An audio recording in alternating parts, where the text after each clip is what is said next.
कदाचन मा कर्म फल हेतुर्भो मा ते संगोऽस्त्वविकर्मणि।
हो महाभारत कथा,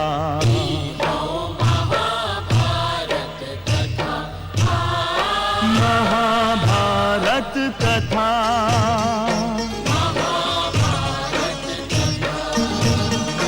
कथा हो पुरुषार्थ के, स्वार्थ के, परमार्थ के, सारथी बन ले जहां सिर किसन भारत पार्थ के। हर दिशा में शब्द गूंजन साच सार्थक सर्वथा, हर दिशा में शब्द गूंजन।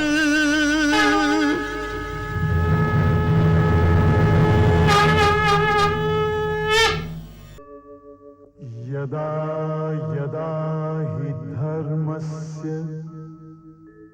ग्लानिर्भवति भारत,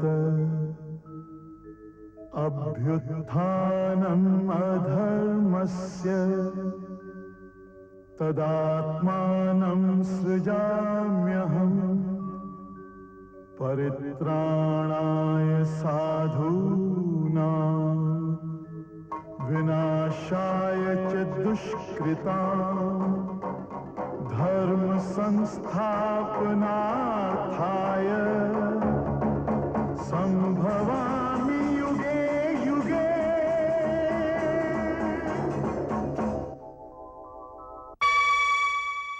हम समय है अर्जुन त चित्रांगदा से क्षमा मांगे आयल रहन, परंतु ये अवसर ही ना आ सकल।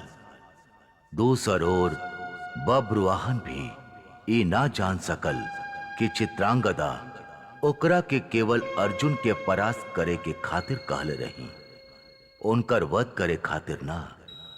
परंतु हम जानत रही कि यह होखे वाला बा, काहे कि हम अर्जुन के भाग्य के लेख पढ़ चुकल रही।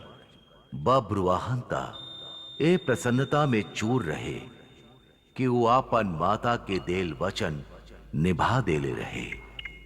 वो यही कारण आपन मां के लेके हुआ आइल जहां अर्जुन के मृत शरीर पड़ल रहे।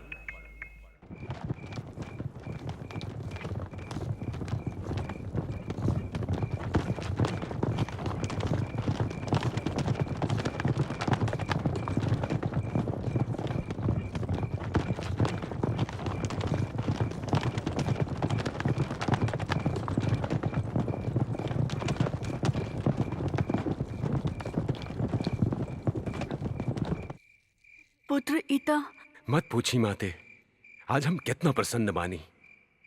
आज हम वो कर देखैनी जेकरा खातिर आप कदाचित हमरा के जन्म देले रही। आज हम वो कर देखैनी जेकरा खातिर आप हमरा के अंगारा जैसन तपत रेत पर चले सिखैनी। शरीर भेदी बाण और कटार के देल घाव के हंस के सह लेवे सिखैनी। हमार जीवन सफल हो गई माते।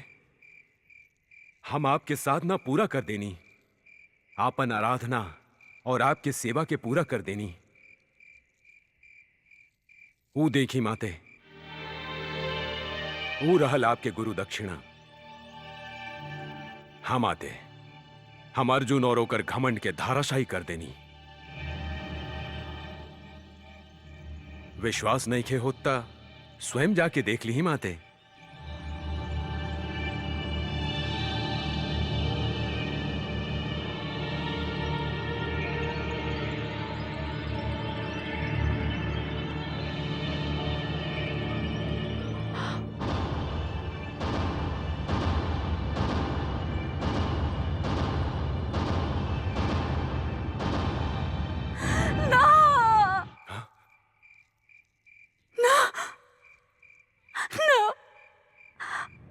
ईश्वर, ई का अनर्थ हो गए, ई का हो गए। हम ऐसा ना चाहले रही। ईश्वर, हम तो लुट गए नहीं। पुत्र बब्रुवाहन, ई का कहला तू पुत्र? माते,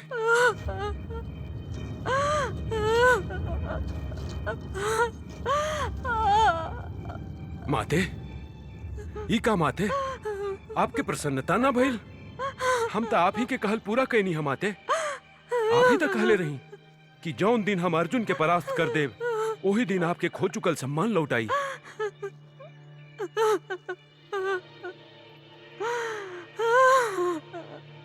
हम अर्जुन के परास्त करे के कहले रही,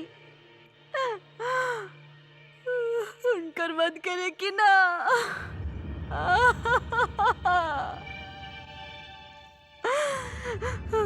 माते, जब युद्ध में दूगो योद्धा टकरा लें, तो निर्णय सदैव एगो के विजय और दूसर के पराजय पे आके ना रुकेला।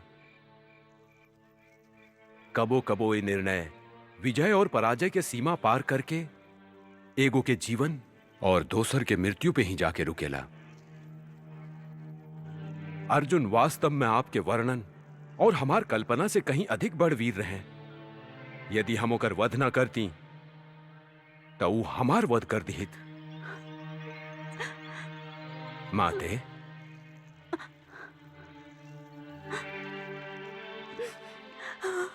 आपके हृदय बड़ा ही कोमल बा। कदाचित आप केहू के मृत शरीर देख पावे के शक्ति ही ना रखीला। माते, हम अपन वचन पूरा कर देनी। अब आप भी अपन वचन पूरा कर देनी। यदि हम आपके अपन छाती चीर के अपन हृदय देखा पैती तो देखा देती कि हमार हृदय में हमार पिता के अनदेखल छवि बसल बा। बताई माते, के हो कहवा बाड़े ऊ? माते, ऊ जहां भी होखी हैं, हम जाकर उनकर चरण स्पर्श कर लेब, गले लगा लेब उनका के। बताई माते, बताई।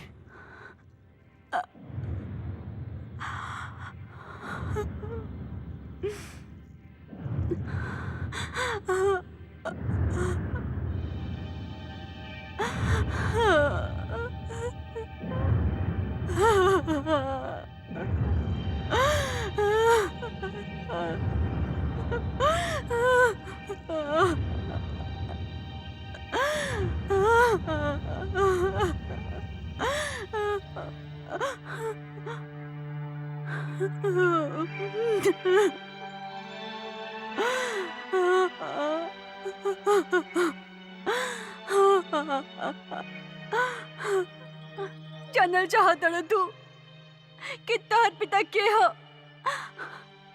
कहीं चाहत तू उनका चरण स्पर्श?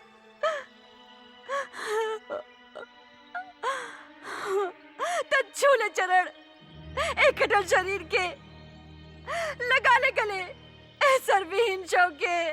ये हमें हमारे प्राणनाथ, जेकर वध करके तू स्वयं के अनाथ बना ले ले।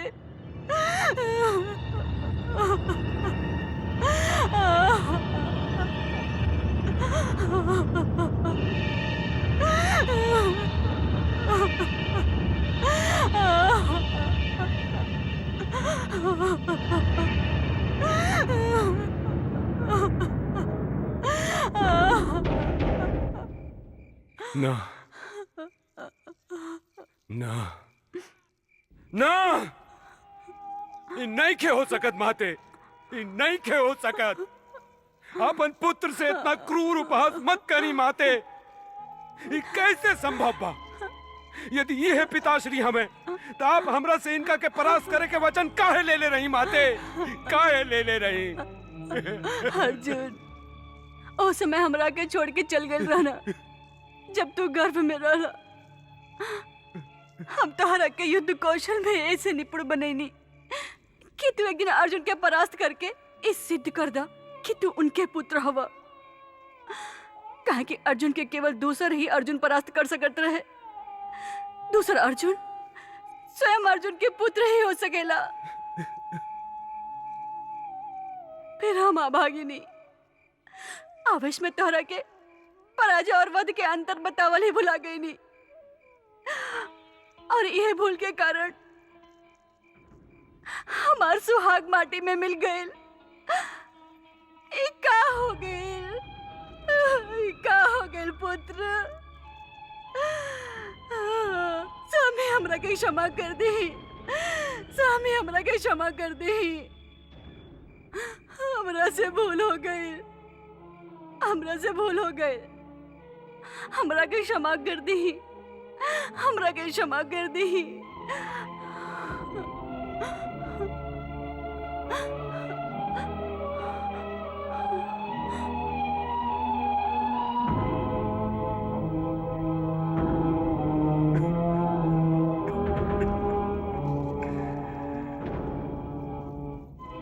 माते, माते, माते! हे विधाता, ये कैसन विधान बने नहीं आप कि वो पुत्र जौन अपन पिता के अपन जीवन के आधार समझत रहे, उहे पुत्र अपन पिता के वध कर देलस। हे कामाख्या देवी, काहे देनी आप हमरा के ई वरदान? काहे देनी ई बाण? ई वरदान हमार जीवन के अभिशाप बन गइल बा माते, अभिशाप बन गइल बा। हे चारों दिशा, हे धरती, हे वायु, हे जल, तू सब जाना ताड़ा कि हम निर्दोष बानी, किंतु इस संसार ता हमरा के पितृहंता कह के ही पुकारी ना, हमरा के अपन पिता के हत्यारा कह के ही पुकारी ना। का मुंह लेके जाइब हमें संसार के समक्ष? का कहब ओकरा से? केकरा से क्षमा मांगब हम? केकरा से क्षमा मांगब हम अपन पाप के, अपन अपराध के? हम क्षमा के योग्य नहीं की, हम क्षमा के योग्य नहीं की।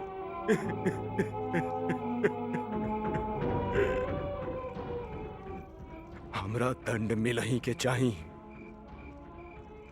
हमरा दंड मिलही के चाही, और ई दंड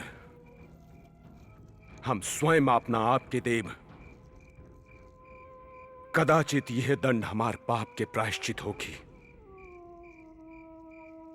हम अपन पिताश्री के चरण एह लोक में ना छू सकनी तका, ओह लोक में तो छू ही सकतानी जहां वो हमरा कारण पहुंचल बाणे। हाँ, हम आत्मदाह करब, हम आत्मदाह करब।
ना पुत्र, ना ना हमार लाल ना। हमरा के मर जाए दी माते। ना पुत्र, मर ना। जाए दी हमरा के। ना अब जीवन के कौनो अर्थ ना रहल। ना हमार लाल, हमार सुहाग तो उजड़ ही गइल बा। अब हम अपन कोख ना उजड़े देव। ना माते, ना ये हमार पाप के प्रायश्चित बा। हमरा के मर जाए दी माते। अब हमरा के और मत तड़पावा। तारा अतिरिक्त हमरा के बा बतावा। पाप तू ना हम कैले बानी। हमरा के मर जाए दी माते। हमरा से बड़ा भागा ए संसार में ना जन्मल होगी। जीवन भर अपन पिता से मिले खातिर तरसत रहनी, और जब वो मिलने तो उनकर पुत्र ना उनकर शत्रु बन के मिलनी, उनकर हत्यारा बननी। हमरा के मर जाए दी माते। हमरा जिए के कौनो अधिकार नहीं के। ना हमें या भागिन बानी। पाप तू ना हम कैले बानी, तार कोनो दोष नहीं खे। कहाँ बा अर्जुन? अर्जुन कहाँ बा?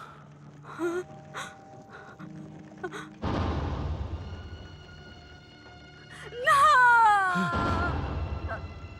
अर्जुन! हमार अर्जुन! हमार अर्जुन! पुत्र अर्जुन!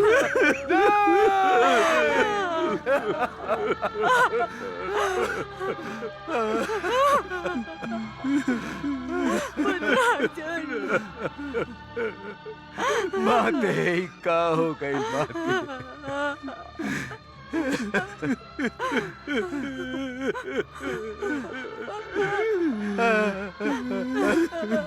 माते ही का हो गई।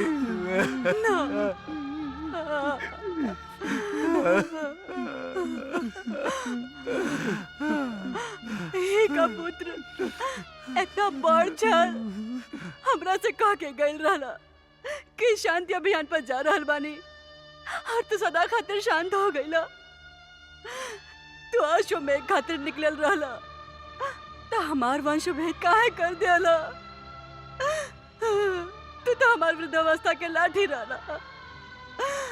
तारा बिना अब हमार पाँव कैसे उठी? हम तो तोहर कंधा पर अपन चिता तक गई चाहत रहनी, किंतु तू पहले ही कंधा झटक लेला। हाय हमार लाल, कहाँ चल दिया हमार जीवन के पूंजी लूट के? कहाँ मिली हमार नैनन के ज्योति,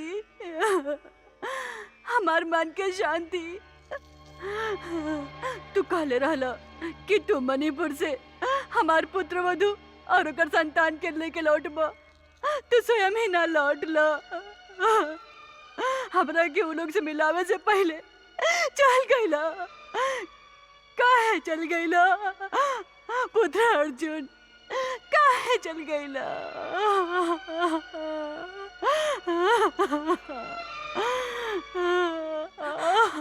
अर्जुन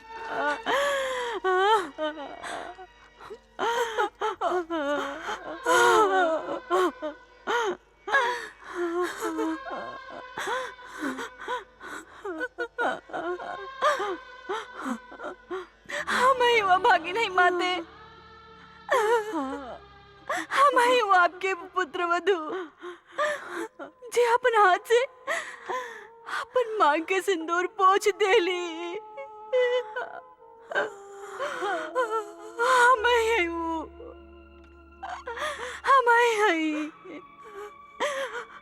जे अपन सुहाग के आग लगा देली।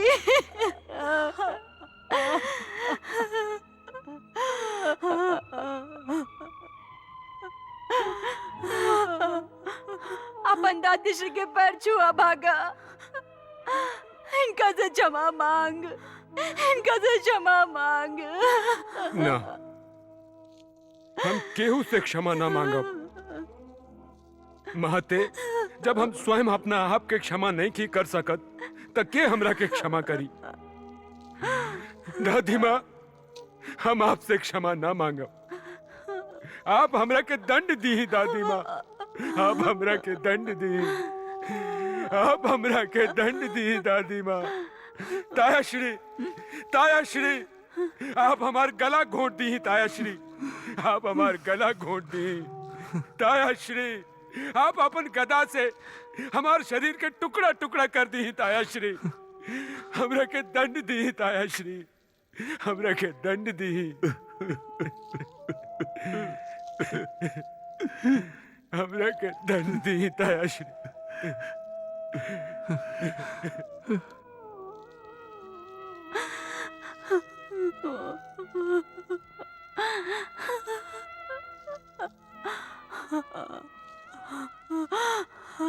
माते, ई रोहब तो पूरा जीवन के बा। अश्रु के भंडार आज है समाप्त कर देव तो शेष जीवन का करब माते। अनुज अर्जुन, हमने सबसे छल कपट कैले बा। अब आप भी एक ओर से अपन मुख फेर ली माते। ये तू अच्छा ना कैला अनुज जी, तू अच्छा ना कैला।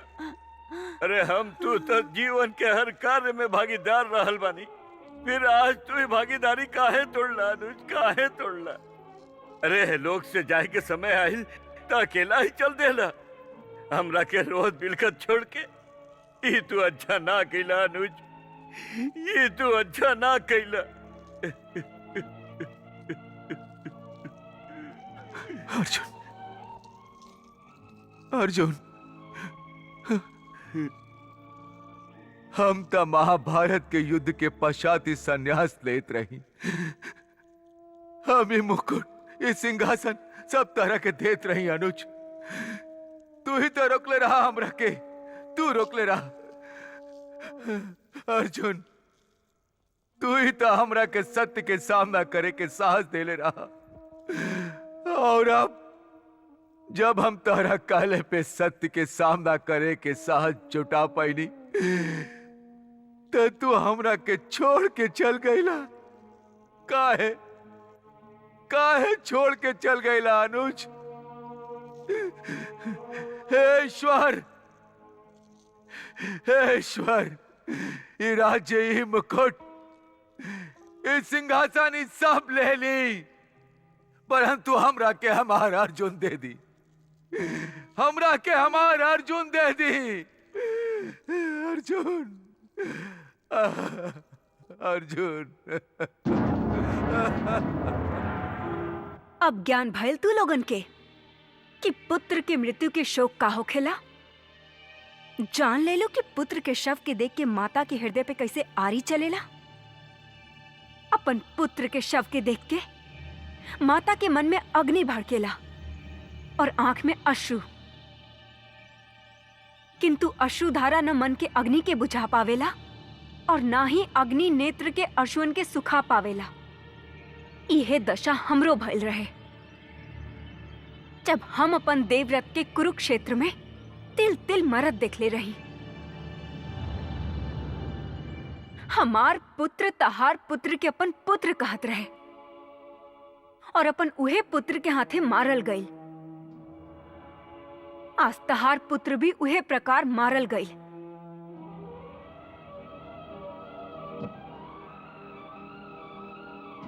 दोष बालक बबरू वाहन के भी नहीं खे। उ जौन वाण के कामाक्षा देवी के वरदान समझ बैठल रहे, उ वाण ता हम एकरा के देले रही और यही से देले रही कि अर्जुन के मार के हमार मन के अग्नि के शांत कर सके। आज हमार प्रतिशोध पूरा भइल।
माते,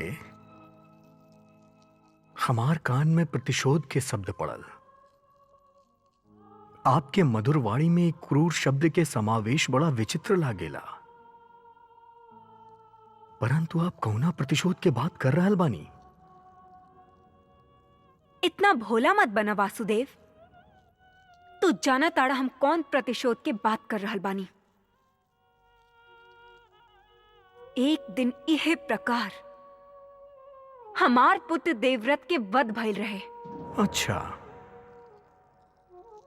तब तो आप बहुत प्रसन्न हो खब माते। काहे ना, हम अर्जुन से प्रतिशोध ले लेनी। हम अति प्रसन्न बानी।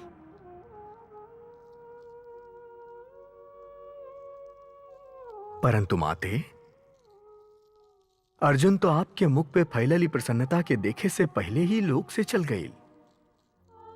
अब आप अपनी प्रसन्नता केकरा दिखा रहल बानी? बुआ कुंती के या अपन जैसन एगो माता के जेकर नेत्र में अश्रुअन के ऐसन बाढ़ आयल बा, जेकरा कारण ओकर आपके प्रसन्नता भी धुंधला दिखाई दे रहल बा।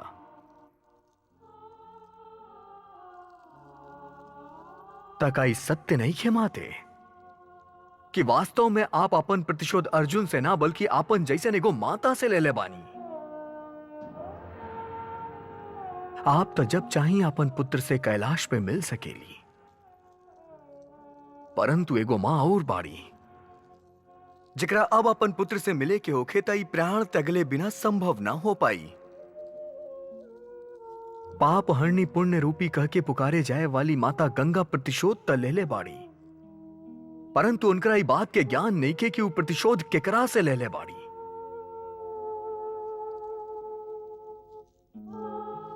माता गंगा ता यहो नहीं खी जानत कि वास्तव में वो प्रतिशोध उ आपन उह पुत्र से ले ले बाड़ी, जेकर वध के कारण वो अपन प्रतिशोध के प्रतिज्ञा कैले रहली। वासुदेव, ई का कह रहल बाड़ा तू? तका हम सत्य नहीं खी कह रहल माते। हाँ, झूठ कह रहल बाड़ा तू। हमरा मुख में अग्निकुंड भी बा माते। झूठ ए में प्रवेश करे से डराएला कि वो कहीं सदा खातिर भस्म ना हो जाए। हम सत्य कह रहल बानी माते। प्रतिशोध आप पितामह भीष्म से ले ले बानी उनकर वंश मिटावे की।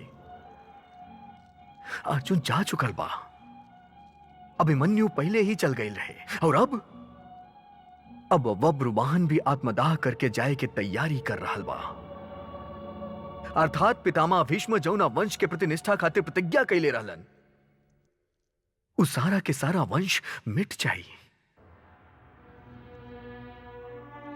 हम आपके अपन प्रिय पुत्र के वंश के समाप्त कर देवे के बधाई देतानी माते।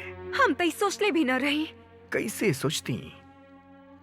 यदि आपके सोचे के अवसर मिलत तो आपके प्रतिशोध के ताप ठंडा ना हो जात माते। कदाचित पुत्र मोह में हमरा कोनो और बात के ध्यान ही न रहल। ई भी कैसन विडंबना बा माते के पितामह भीष्म जीवन भर महाराज धृतराष्ट्र के जौन पुत्र मोह से बचे के परामर्श देत रहलन, उनकरा का पता रहे कि एक दिन स्वयं उनकर माता ही यह रोग से पीड़ित हुई हैं। बस करो वासुदेव, उलाहन के भी एगो सीमा होखेला।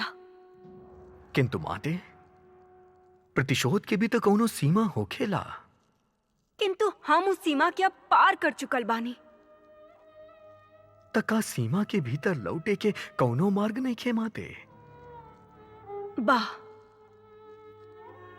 अर्जुन के नव जीवन देके, किंतु ये हमार हाथ में नहीं खे। यदि केहू नागलोक जाके महाराज वासुकी से नागमणि ले आवे और अर्जुन के सर और धड़ के जोड़ के ओकरा पर नागमणि रख देवे, तो अर्जुन के प्राण लौट आई। हम लाइब नागमणि। अपन पिताश्री के नवजीवन खातिर हम नागलोक तका 7 समुंदर और 16 पर्वत भी पार जा सकीला। हम तोरा साथे चलो पुत्र। नागलोक की राजकुमारी उलूपी तोहार बड़की माँ है, वो अवश्य हमने की सहायता करी है। तो चली, शीघ्र चली, कहीं देर ना हो जाए। माते, हमनी के वंश पे सदैव आपके उपकार रही। आप धन्य बानी माते, आप धन्य बानी। सारथी, नागलोक चला।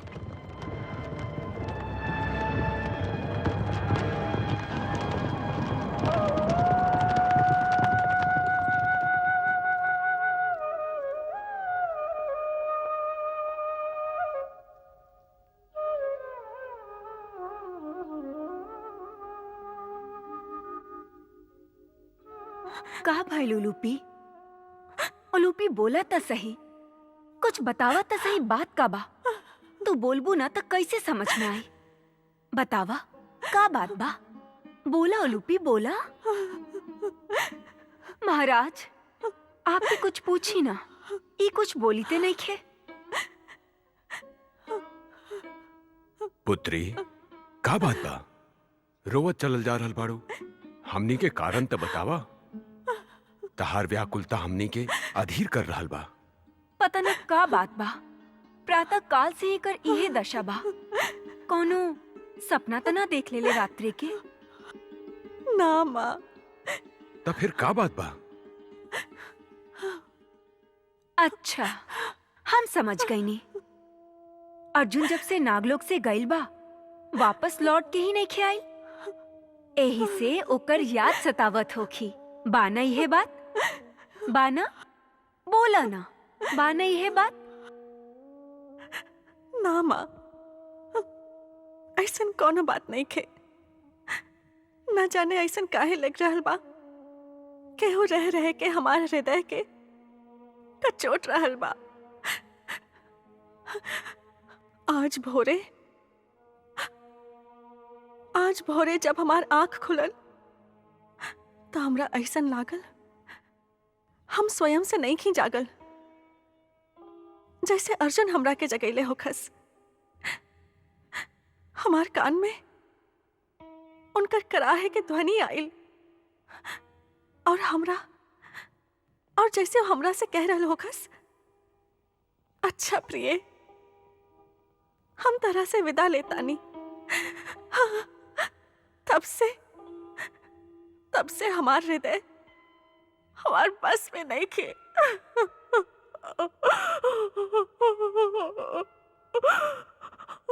बहन उलूपी, बहन बड़की माँ, उलूपी।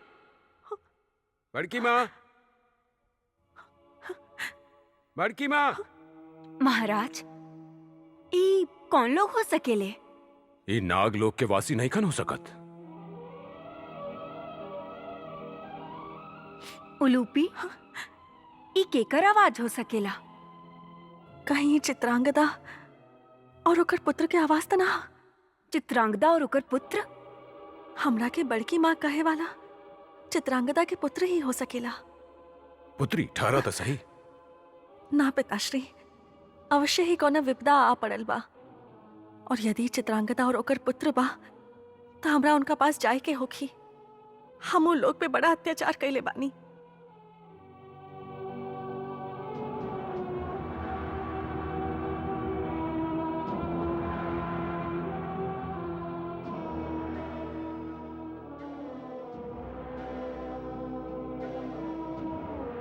राजकुमारी जी, ये आपसे मिलल चाहत रहे लोग, तो हम इनका के ले आईनी। चित्रांगदा तू? ईश्वर के धन्यवाद कि तू हमरा के पहचान ले लू। एक दशा बना रख ले बारू, कुछ अशुभ तो नहीं के भाई ना? बहुत अशुभ हो गई, महाअशुभ, अनर्थ हो गई बहन। हमने दोनों लुट गई नी, हमने दोनों लुट गई नी। का भइल बा? हाँ, बतावत काहे नहीं को का भइल बा? हमार हृदय चूर चूर भइल जा रहल बा। बतावा का भइल बा? हमने के सुहाग लुट गई बहन। हमने दोनों विधवा हो गई नी। अर्जुन के वध हो गए। वो हमने के छोड़ के चल गई ले। ना, ऐसा नहीं के हो सकत। ऐसा कैसे हो सकेला? हाँ? का यही कारण से सवेरे से हमार अश्रु न थमत रहे? ये अनर्थ कैसे भइल? हे ईश्वर, ये अनर्थ कैसे भइल?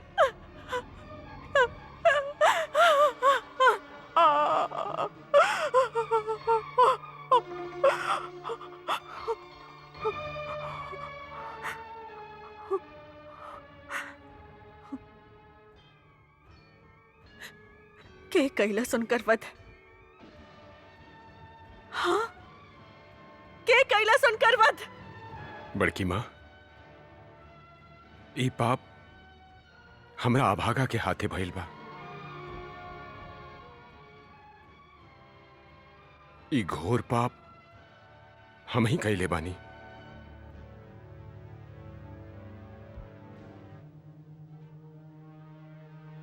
तू कैलास?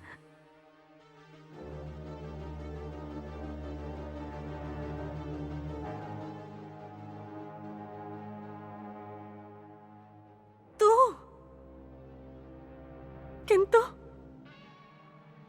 काहे कैला तू ये घोर पाप? बहन लूपी, हमरा कारण, हमरा अभागिन के कारण अर्जुन हमरा के छोड़ के चल गई ले।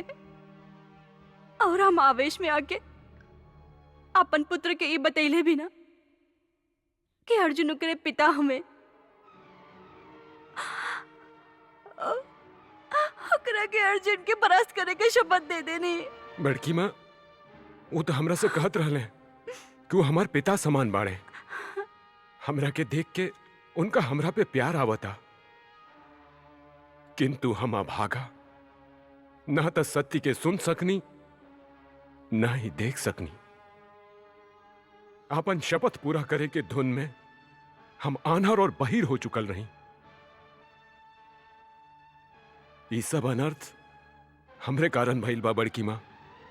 हमरा के क्षमा कर दी बड़की माँ, हमरा के क्षमा कर दी बड़की माँ।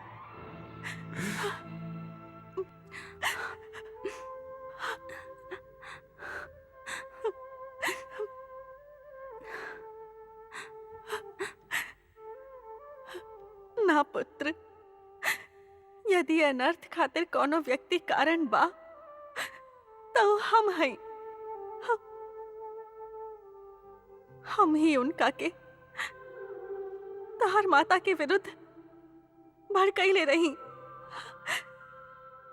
हम उनका से झूठ बोलनी कि चित्रांगदा की निष्ठा संदेहजनक बा। सारा अपराध हमार बा। हम अपराधी बानी।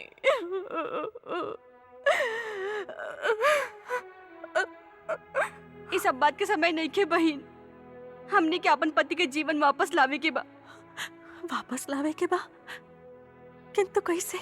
बड़की माँ, काका श्री केशव बतैले हैं कि यदि सूर्योदय होखे से पहले नागमणि मिल जाए तब पिताश्री के धड़ से अलग सर फिर से जुड़ जाई और वो जीवित हो उठी हैं।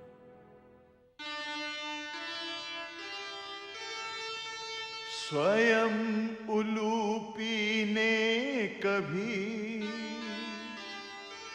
फूंकी थी जो आग, उसी में देखो जल गया उसका आज सुहाग। दो दुखियाओं का हुआ आज अनोखा मेल, खेल चुका है भाग्य जब एक भयानक खेल। सीख हम बीते युगों से नए युग का करें स्वागत, करें स्वागत, करें स्वागत, करें स्वागत।